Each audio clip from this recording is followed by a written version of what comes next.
Olá, bem-vindo de volta, caros amigos aqui do canal, a mais uma semana de guerra na Primeira Guerra Mundial. Aliás, desculpa, na Grande Guerra, só vai ter essa, com certeza. Ninguém é idiota de fazer uma coisa dessa duas vezes. Meus amigos, na 12ª semana, nós temos duas frontes para ver, então vamos dividi-las uma por uma, porque lutar nas duas frontes e falar das duas ao mesmo tempo é algo que nem a Alemanha consegue fazer. Vamos começar com a fronte oeste. A fronte oeste, no caso, nós vimos como a corrida para o mar está acontecendo e várias batalhas estão ocorrendo cada vez mais ao norte e novas cidades francesas estão ficando na mira da artilharia alemã e os franceses estão fazendo o possível para defender em pontos estratégicos, poupando suas forças e fazendo os alemães bater a cabeça contra defesas já previamente construídas ou trincheiras rapidamente improvisadas, e os alemães, levando bala e mais bala, não conseguem atravessar e acabam quebrando. Então, agora, no fronte, estamos na região onde é chamada Flanders. Essa área aqui, entre a Bélgica no norte e a França, é uma grande planície que tem várias fazendas e essa região é chamada Flanders. A batalha hoje está ocorrendo ali e é desse ponto que a gente vai falar. Ali tem algumas cidades francesas bem grandes, algumas que não aparecem aqui no mapa, como Ypres, que os ingleses vão chamar ela de Wipers, né? Porque é um Y, tipo, é Y-Press. Aí, tipo, os ingleses estão pronunciando, eles chamam de Wipers. Wipers seria, tipo, lenço de limpa-bunda, entendeu? É uma piadinha com o nome da cidade francesa. E eles estão aqui lutando. Já a fortaleza de Antwerp, a última fortaleza belga, acabou caindo e agora a defesa vai ser do litoral e eles abandonaram praticamente todo o país para a ocupação alemã e os belgas vão passar os próximos 4 anos sob ocupação estrangeira. Vai ser um negócio tenso para quem mora nessa região e as tropas no chão, elas ainda estão torcendo que vão conseguir encircular o inimigo e acabar logo com essa guerra, mas cada vez mais está sendo menos provável isso. Os regimentos estão ficando mais desmoralizados e vendo que atacar não está levando a nada. Cada vez que eles atacam, eles recebem baixas altas. O único jeito de um homem sobreviver nessa guerra moderna é tu não ser visto. Então agora eles estavam cada vez mais cavando trincheiras e preparando defesas para impedir que o inimigo chegasse neles. Dos dois lados, os alemães, os franceses e os ingleses estavam criando suas defesas para tentar sobreviver.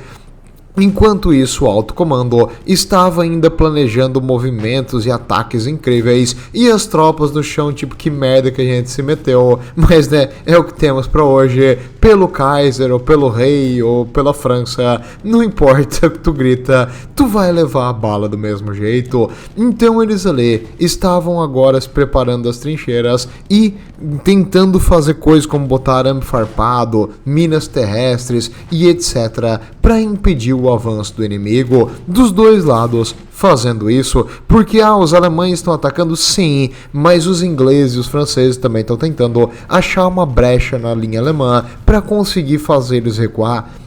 Então os dois lados têm ataques e os dois lados têm que defender a sua posição, e com isso a vida no chão das tropas tá horrível, chove direto nesse maldito mês na França e a lama que ficou nesse terreno, não sei se já foi no campo, mas imagina uma fazenda, tipo uma plantação de arroz ou de soja ou de milho, e aí chove tipo 3 dias seguidos. Tenta andar lá, vai lá, tenta caminhar um pouquinho ali e não deixar o teu sapato para trás. É mais ou menos esse nível de lodo que eles estão enfrentando agora, e a terra mexida pela artilharia, sem a drenagem adequada e com esses buracos que canalizam a água que os soldados estão cavando para ficar dentro, a lama vai ser uma realidade pelos próximos 4 malditos anos. Eles vão ter que lutar na lama.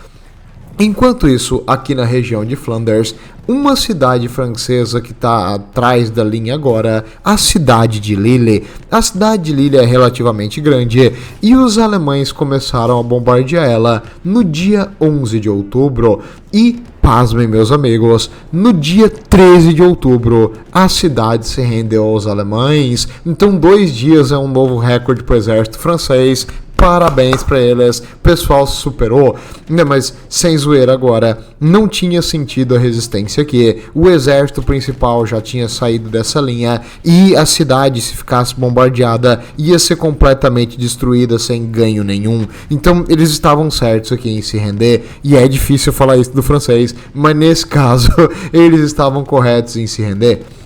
E eles resistiram ainda temporariamente, mesmo que sem esperança nenhuma. Na real, as tropas que ficaram para trás, para dar tempo do exército principal francês fazer uma linha defensiva melhor. Também deu tempo de mais tropas inglesas chegarem. Os ingleses estão chegando ali em Ypres, que fica atrás de Messines, e eles chamaram, como eu disse, de Wipers. Essa cidade não está aqui no mapa, mas é importante, porque nessa região os ingleses vão lutar e lutar muito. As tropas inglesas que foram prometidas para ajudar a Bélgica vão lutar aqui e sangrar muito para tentar resgatar o seu país aliado. E os ingleses que estavam chegando agora, pense num pessoal feliz, como eles deram até um apelidinho bonito pro lugar. Eles estavam animados, eles sabiam que ia chegar novos soldados para ajudar, e eles tinham certeza que se eles fizessem um ataque agora, os alemães iriam quebrar. Eles ainda estão, com aquela ideia fantasiosa da guerra, e quando eles chegaram aqui, eles vão preparar um ataque, só estão esperando os reforços chegar, e eles vão organizar um contra-ataque nos alemães. Tadinhos, eles não sabem, eles não têm nem ideia que nos próximos 4 malditos anos, nessa região que agora parece um lugar extremamente pacífico, um lugar calmo, umas fazendas lindas com grandes planícies, vai acabar virando o cemitério para 200 mil malditos ingleses. Então 1/5 de milhão vai morrer aqui nesses campos desgraçados para ganhar absolutamente nada. Mas hoje tudo é flores, tudo é bom, tudo é grandioso, e com certeza com o próximo ataque eles vão derrotar os alemães. Sim, com certeza, pode ficar tranquilo, meu caro jovem inglês. E no outro front, falando em pessoal que é muito empolgado em atacar, aqui vai ter um ataque bem importante. No fronte leste, as tropas austríacas estão cercadas na fortaleza de Przemysl. Isso tu vê cada vez que eu falo essa palavra diferente, porque eu não sei como pronunciar Przemysl, mas acho que deve ser assim. Essa fortaleza agora está totalmente cercada por tropas russas, porém o território ali, não é... Como é que eu vou te explicar? São rios, tem florestas, tem lugares que é difícil de passar porque é uma montanha. Então, não é um círculo propriamente dito. Apenas eles não têm mais contato com o resto do exército austríaco. E isso não pode ficar assim. Tem mais de 100 mil homens nessa maldita fortaleza. E o exército austríaco está precisando de cada soldado. Então eles precisam dar um jeito de reconectar isso aí com a linha de defesa, e eles vão fazer isso nessa semana. O contra-ataque vai ser feito para tentar comunicar as tropas austríacas com as suas tropas isoladas em Przemysl. E na real, nesse fronte, tem 4 frontes separados. Não sei se você sabe, a Rússia é gigante, Então, tem 4 malditos frontes aqui. Tem um fronte, que é o mais ao norte, onde as tropas alemães estão enfrentando tropas russas, e nessa região era a antiga fronteira entre a Alemanha e a Rússia, que hoje essa região fica a Polônia, mas na época eram esses dois países. Um pouquinho mais embaixo, em Varsóvia, as tropas russas estão defendendo na margem do rio, as 2 margens do rio, e os alemães vão começar a empurrar eles para ficar na margem contrária e tentar dominar a cidade de Varsóvia, já que afinal é um ponto-chave das ferrovias e das estradas aqui da região. E a cidade de Varsóvia tem um rio muito grande chamado Rio Vístula. O Rio Vístula vai ser onde os russos vão utilizar como sua linha de defesa, caso necessário, e os alemães querem empurrar eles e quebrar eles do rio e fazer um novo encirculamento. Nessa região em Varsóvia, os alemães estão lutando junto com tropas austríacas. Mais ao sul, nas linhas da defesa austríaca, nós temos duas frontes separadas. A fronte da fortaleza de Przemysl, que está lutando para sobreviver, e os russos estão esperando nova artilharia chegar, porque eles viram que só a infantaria não dava certo, mas eles continuam mantendo uma pressãozinha na cidade. E a fronte chamada Fronte das Montanhas Carpathian, a Carpathia, acho que é em português, é porque como eu vejo o áudio em inglês eu traduzo para vocês, mas a cadeia de montanhas aqui da Áustria, nessa região eles vão lutar contra os russos, e eles utilizaram as montanhas para impedir um pouco o avanço russo, e é dali que eles vão partir um contra-ataque. Então eles querem comunicar as duas frontes e deixar as tropas em Przemysl, tipo, trocar por tropas novas e dar resgate para os soldados feridos e repor a munição. Então é uma coisa essencial que eles façam isso o mais rápido possível. E o plano alemão era o quê? Era distrair o máximo de tropas russas e possivelmente fazer aquelas catástrofes de mexer gente para lá e para cá, porque quando os russos tentavam locomover tropas era horrível. A maior fraqueza dos russos foi a sua logística. Eles tinham os números, e tinham muitos números, mas quando eles precisavam movimentar tropas já colocadas no fronte para outro ponto, era péssimo. Os soldados marchavam sem saber para onde estavam indo, as ordens não chegavam direito, as divisões se espalhavam, era um negócio horrível. Então os alemães queriam atrair tropas russas para locais mais ao norte, permitindo que os austríacos conseguissem o plano principal de resgatar os soldados em Przemysl. E eles iriam atacar duas cidades importantes, iam atacar Varsóvia, ali onde hoje é a Polônia, e eles iam atacar Ivangorod. Ivangorod é uma cidade que eu não sabia onde é que era, eu procurei no mapa, tá ali no mapa, não sei se você consegue ver ler em russo, mas é ali onde tem aquele E20 aqui no mapa, bem pequenininho, e é uma cidade que eu dei uma olhadinha para ver como é que ela era, porque eu gosto de pesquisar a cidade quando eu trago aqui para vocês. Ela tem um castelo medieval muito bonito na margem do rio, uma cidade realmente interessante. E é um lugar bonito, e é uma cidade ali que seria tipo o centro da logística russa nesse ponto do fronte. E se essa cidade caísse, os russos não podem deixar ela cair, então eles vão defender ela o melhor possível, atacando aqui. É um local que os russos são obrigados a responder. Varsóvia, mesma coisa, eles não podem deixar ela cair pelo seu interesse estratégico. Por quê? Os russos não dão a mínima para perder território em troca de fazer o inimigo ficar numa posição ruim. Eles, tipo, é o único exército que tá lutando nessa guerra que tem essa mentalidade. A gente vê isso até desde a época da invasão do Napoleão. Os russos não estão nem aí para abandonar terra em troca de uma vantagem militar. Já todos os outros, os alemães, os franceses, os ingleses, os austríacos, para eles perder 1 metro de terra é uma vergonha, é uma ridicularização nacional, uma vitória pro inimigo. Os russos, cara, pode pegar dois países aí, tipo, pode pegar duas Alemanhas dentro da Rússia, eles ainda vão estar lutando e eles não estão nem aí. Então, né, tem essa diferença de mentalidade imensa entre os russos e as outras nações em guerra. E isso vai causar a morte de centenas de milhares de jovens, porque eles não podem perder 1 metrinho de terra. Enquanto é muito difícil dizer isso, os russos vão poupar forças, permitindo troca de terra e poupando seu exército. Não pode ser os russos não perdendo soldado em onda, Maurício. Nesse caso, sim, nesse caso que eles vão ter essa mentalidade diferente.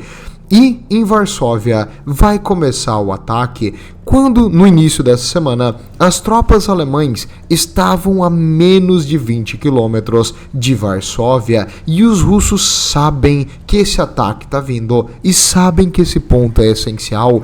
Eles prepararam a artilharia na margem contrária, eles prepararam tropas e prepararam pontes improvisadas para mandar as tropas e tirar as tropas conforme necessário. E no caso, vai começar o ataque. O ataque aqui foi infernal por causa da chuva, sim. E os alemães conseguiram com a sua artilharia vitórias iniciais. Desde que o ataque começou, pelos primeiros 3 dias, os alemães conseguiram vitórias pontuais aqui e ali. Porém, incrivelmente, a falha na logística russa ajudou eles nesse caso. Ué, como assim?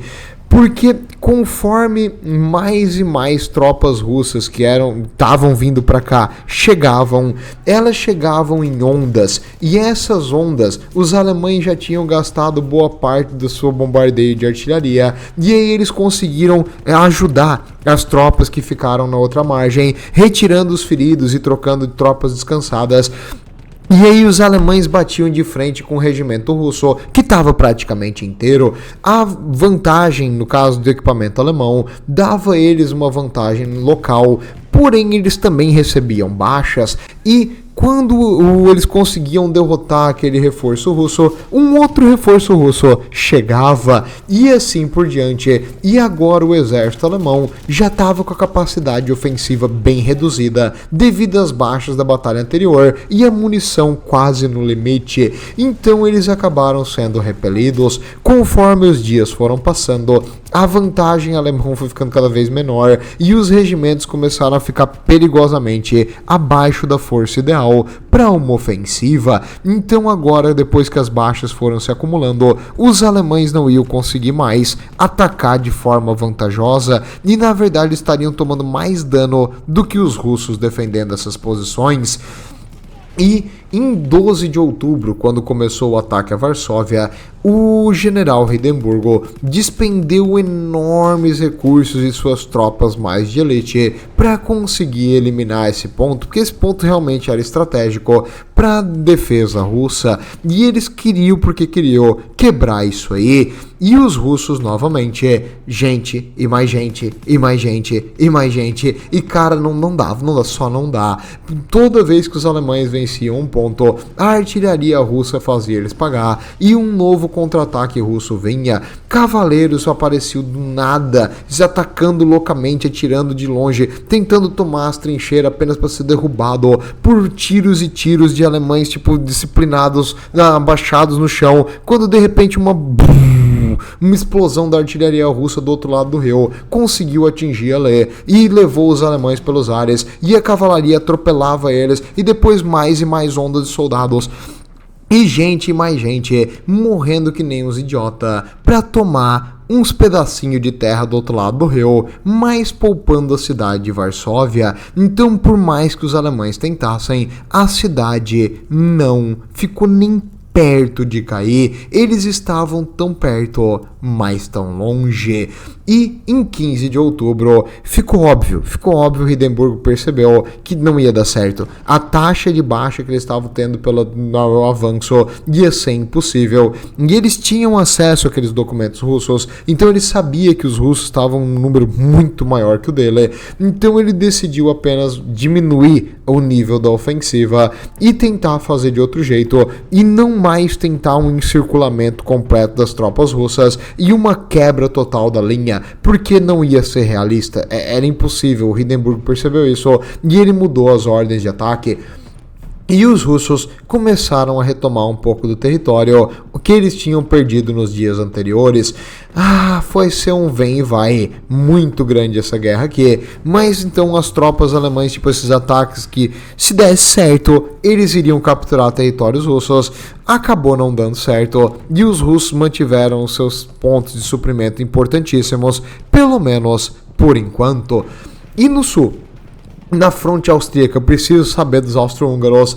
Calma, meu caro defensor da Áustria-Hungria. Eu sei que você deve ter investido tudo na vitória da Áustria-Hungria, com certeza. É uma boa aposta. Isso aí, aposta sem moderação. Mas, no caso, a Áustria-Hungria aqui, o general comandante era o Svetozar Borojevic. O Svetozar Borojevic, acho que se fala assim, ele era o general que é um dos melhores estrategistas defensivos dessa guerra. Esse cara na defesa vai fazer um negócio quase que milagroso, defendendo no futuro, não vou dar muito spoiler aqui, a fronteira da Áustria com a Itália. Mas no momento, ele estava aqui comandando as tropas para resgatar os soldados da fortaleza de Przemysl e ele foi ordenado pelo Conrado a atacar direto, a quebrar os russos, encircular os russos. Mas, peraí, tu não falou agora há pouco que o Hindenburgo percebeu que era impossível o plano original de encircular os russos e fazer eles se retirar? E seria melhor um objetivo mais limitado e apenas tentar conquistar ali as posições até resgatar os soldados da fortaleza? Sim, o Hindenburgo percebeu isso, mas o nosso Conradinho, o Conrado não percebeu, o Conrado realmente não percebeu. E o Conrado, ele deu a ordem para atacar a linha russa inteira. E a linha russa tá atrás do rio, então novamente os russos estão numa posição defensiva com superioridade numérica e tu vai atacar os caras. Não vai dar certo isso aí, Conrado.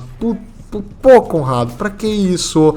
No caso, obviamente, foi um desastre. Apesar de inicialmente eles ter conseguido contato com a fortaleza de Przemysl temporariamente, eventualmente os russos conseguiram jogar eles de volta e, como não havia pontes, os soldados austríacos fizeram parte da maior parte das ofensivas, tiveram que atravessar o rio de barco a remo. Sabe aqueles barquinhos vagabundinho, tipo uma canoinha com remo? É isso aí. Então tu imagina tipo uns 20 soldados austríacos em uma canoinha e tu é um russo do outro lado com uma metralhadora.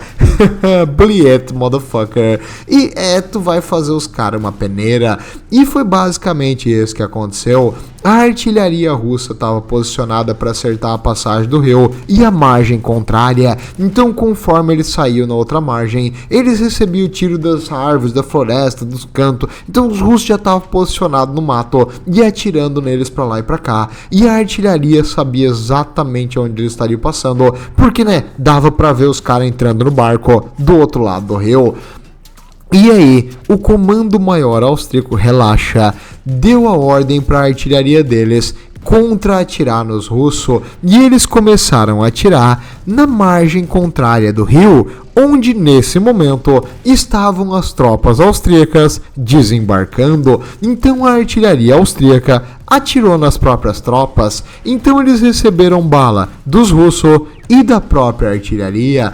E para piorar ainda e dar um sal na ferida, depois de vários dias desses ataques idiotas, o comando maior austríaco mandou uma banda marcial ficar tocando na margem do rio para inspirar os soldados a ganhar a batalha. 10 de 10, Conradinho, 10 de 10. O cara, o gênio de guerra, aumentando a moral aqui dos soldados. Pena que não podia aumentar o HP, porque se eles têm um só de HP e levam um tiro, eles morrem, né? Mas ele tentou melhorar a moral, mandando uma banda atirar nos próprios soldados com a artilharia. De menos, o importante é a bandinha. Que naba, cara. Não tinha como a Áustria-Hungria não perder essa guerra. Eles eram muito incompetentes, mas incompetentes num nível imenso, cara. Eles fizeram uma cagada absurda. É um fogo amigo totalmente idiota. E a artilharia, que deveria silenciar as armas russas, atirou na própria infantaria. Aí tá jogando contra, né, cara? Aí tá jogando com a menos. Muito difícil isso aí, muito difícil mesmo. Mas, apesar de hoje a gente zoar, na época, imagine você, um soldado austríaco, tu tá ali passando pro entrar num barquinho e tem uma bandinha tocando e do outro lado tivemos explosão e aí tu começa a atravessar, chega lá, tem gente gritando, pedaço de braço pra cá, pedaço de perna pra lá e o pessoal tipo chorando ali, pedindo ajuda, tudo ensanguentado. E aí quando tu vê, os russos estão atirando na gente, ele, não, são os idiota, é a nossa e morre todo mundo. É um negócio nesse nível, cara, que burrice, que desperdício de vida. E esses soldados que estão indo para a ofensiva são os mais, como é que eu vou te explicar? os mais patriotas e honrados soldados que eles tinham, que aceitaram essa ofensiva para salvar os seus camaradas presos na fortaleza. Então eles estão perdendo os seus melhores e mais disciplinados e que tem mais moral e que vão lutar até o final. Esses aí estão sendo jogados fora em um ataque que não conquistou nada. E falando em coisas que não conquistaram nada, agora a situação tá virando um verdadeiro empate na maior parte da guerra, e nos locais ocupados, que agora estão sob ocupação inimiga, começou uma verdadeira anarquia. Por quê? Nem todos os oficiais se importavam em manter o comportamento das tropas, tipo, não, vocês têm que ser disciplinados do campo. Não, eles achavam que era melhor os soldados, tipo, beber, fazer as coisas e em locais, tipo, casas noturnas e etc, que eu não posso falar aqui nesse canal, porque esse é um canal família, mas você sabe o que eu tô falando, piscadinha, Gigre. E no caso, os soldados deixavam eles interagir no caso, os oficiais deixavam os soldados interagir com as populações civis, e começou a se criar um mercado negro. O que é isso? É um mercado ilegal, onde os soldados começaram a comercializar coisas que eles não eram para ter ou que não era para vender. Por exemplo, armas, equipamentos, munição, combustível, roupas, uniforme, etc. começou a ser vendido para os civis, o que não era para acontecer. E depois de uma batalha, os corpos mortos, eles roubavam os equipamentos, roubavam relógio, roubavam coisa, e começaram a vender para os civis, e começou todo um comércio desses negócios ilegais, e principalmente os soldados trocavam por comida e bebida de álcool. Na verdade, tem vários relatos desse ponto aqui. Tá vindo o inverno, tá? Eles estão agora no outono.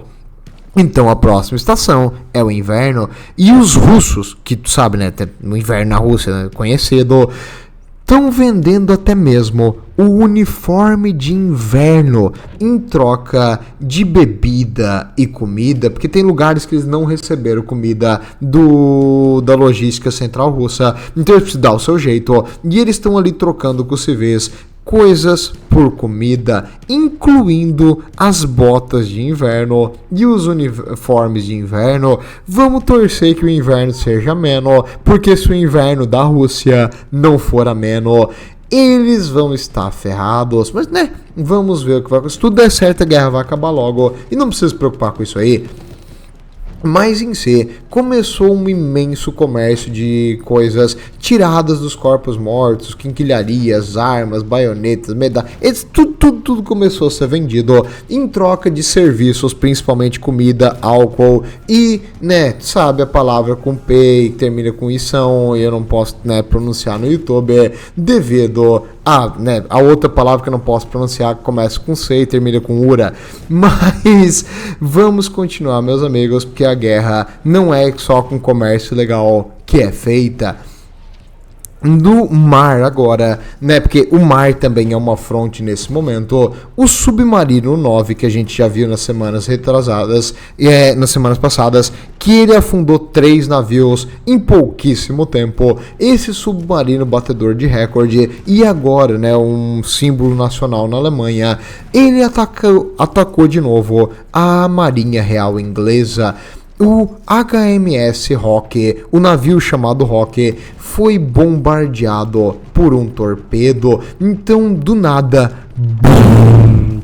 O navio detonou, causando um incêndio e uma explosão, matando 525 dos seus marinheiros. Então, praticamente a tripulação inteira foi eliminada, e apenas 21 dos marinheiros que estavam presentes no navio sobreviveram. Então, foi um ataque devastador a um Destroyer, é um cruzador leve, mas ele é meio desatualizado, esse navio. Então, para essa guerra, esse navio já estava bem desatualizado, mas foi uma explosão horrível, e os soldados marinheiros que estavam dentro não tiveram nem chance contra o submarino que destruiu eles.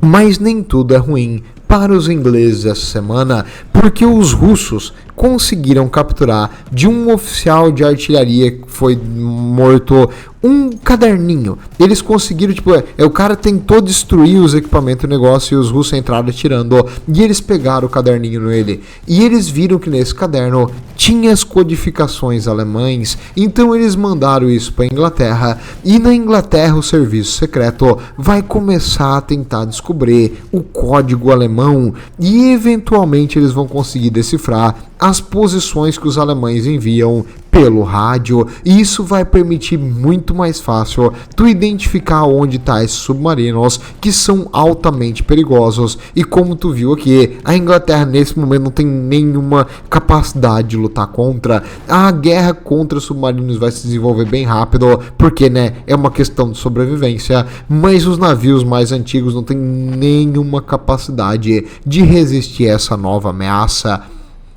E na próxima semana nós vamos continuar vendo como mais e mais e mais ondas de recrutas vão continuar chegando e as batalhas vão se desenrolar no Flanders, na Áustria, na Alemanha, aliás, hoje a Polônia no lugar, e vamos ver o que vai acontecer semana que vem. Meus amigos, uma dica: segure o seu uniforme de inverno, não vende não, porque eu acho que as coisas vão esfriar muito antes de esquentar. Tudo de bom e vejo vocês por lá.